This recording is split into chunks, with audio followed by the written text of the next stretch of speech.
We need to find the Norton equivalent of the circuit.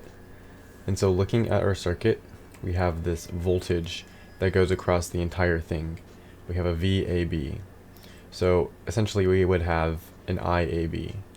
So our IAB looks like this, and all of our IABs and all of our I subscript n's look the same. So all of these are valid thus far. What changes is that we can see that our current is going in this direction. And the current, or the part that we're looking at, is this.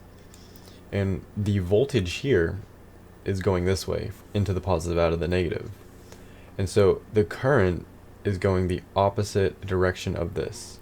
And when our current is in opposition with our voltage, we're going to have some negative. And just like previously when we had the V0 over S to convert it to the time, we need to have an I0 over S to have it in this domain.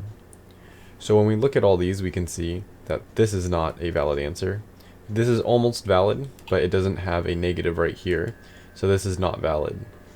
And then these two are what's left.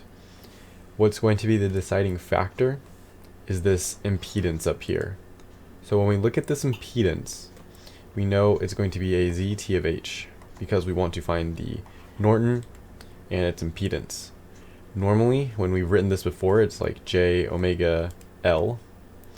And instead of writing J omega L, what we're going to have here is just S L. And so that means our answer cannot be D, but it will instead be C. And so that is how we would look at finding the Norton equivalent of this circuit.